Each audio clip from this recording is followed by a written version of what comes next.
Hello and welcome. I'm Ijoma Onyato. Tonight, $6 billion investment to flow into Nigerian economy, an outcome of the president's visit to China. United States government commend Nigeria in the war against terror, agrees progress has been made. Federal High Court Abuja delivers judgment on the application made by Senate President against his trial by the CCT. An earthquake hits Kumamoto in Japan 20 hours after a similar occurrence in Mashiki town.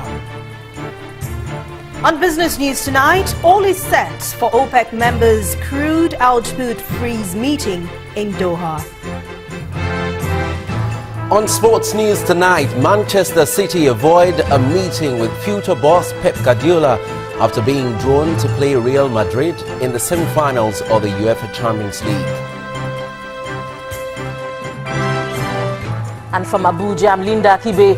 Nigerian Navy sends strong warnings to sea pirates, promises to clear the waterways of criminal elements.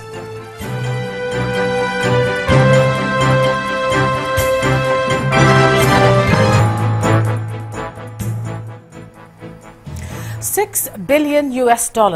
That's the volume of investment that will pour into Nigeria following the president's visit to China. President Muhammadu Buhari, who will be returning to the country tomorrow, reached agreements with Chinese investors in the areas of power, solid minerals, housing and rail transportation.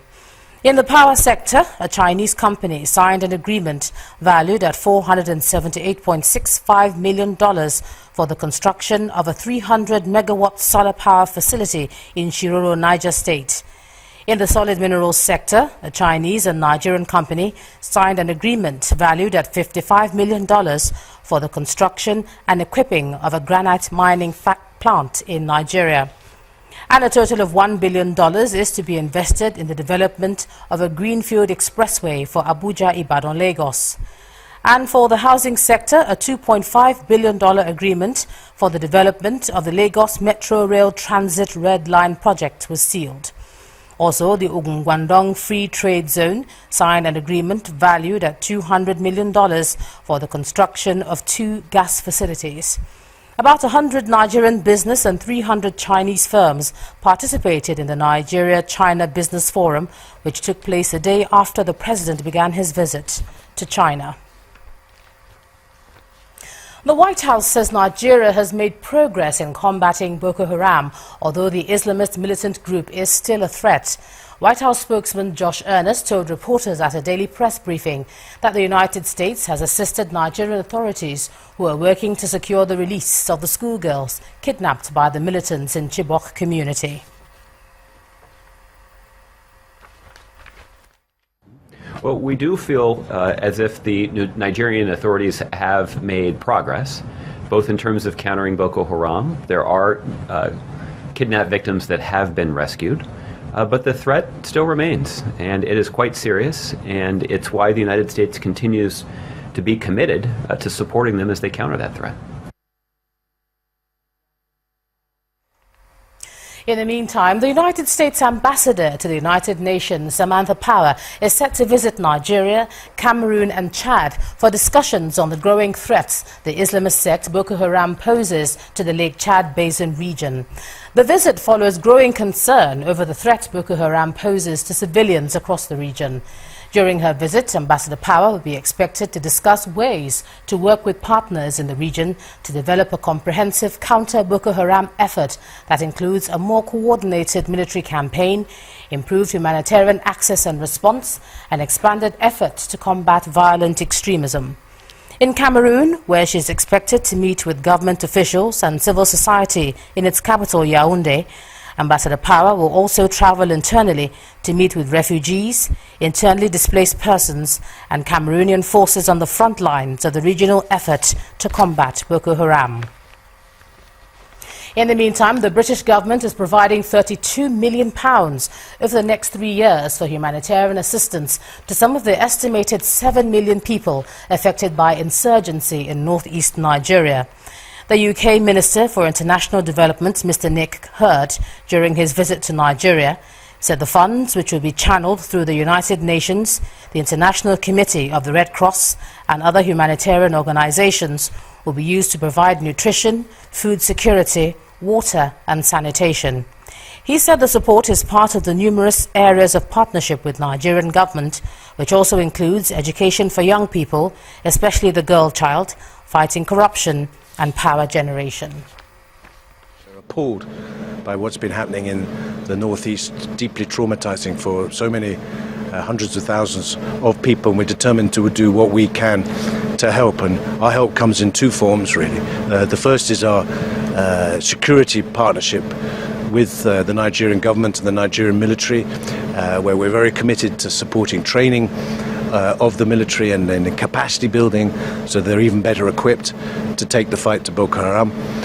But also on the humanitarian side, we're very committed to supporting people in that area who've been displaced, who've been traumatized. And so we're here today to announce another £30 million worth of investment in that area, much of which will go in helping to tackle some of the big nutrition and food challenges. The horrible abduction of those girls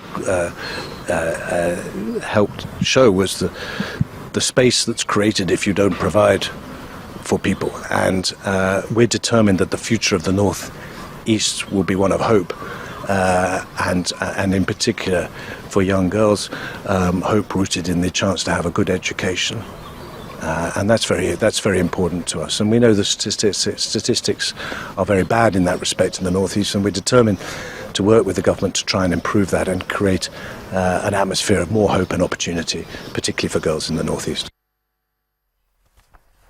The International Criminal Court has started the process of investigating alleged human rights abuses by the Nigerian military. The court will also study cases of abuse by the Boko Haram sect. Amnesty International and Human Rights Watch have accused the military of illegal killings and incarceration. In the meantime, the federal government says it's committed to upholding the highest standards of human rights in the conduct of all international affairs, including counter-insurgency operations. The Minister of Justice, Abubakar Malami, explains that the Nigerian military has conducted its operations in the northeast of the country in a highly professional manner while imbibing best practices.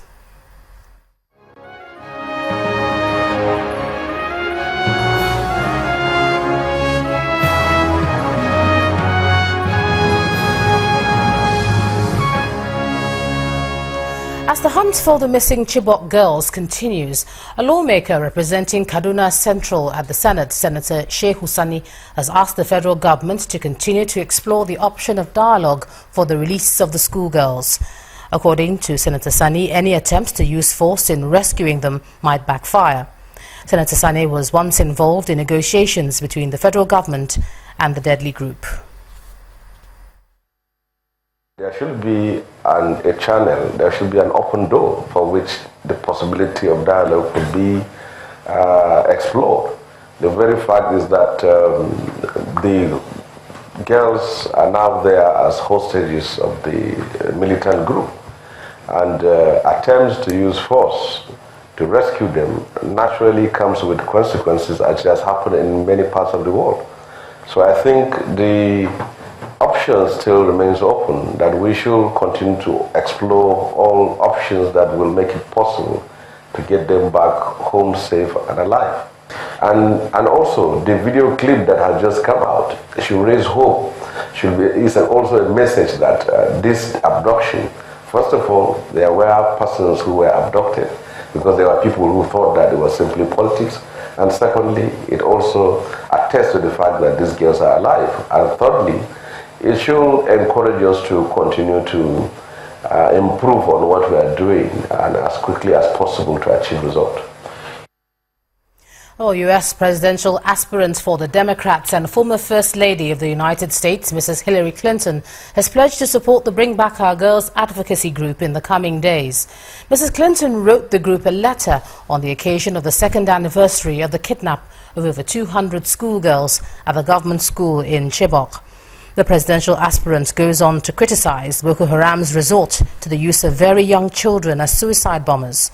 Part of the letter reads, "This anniversary is a stark reminder of the work we must do to advance equality for women and girls around the world." End of quote. Mrs. Clinton believes that it's the right thing to do to improve security and prosperity for everyone.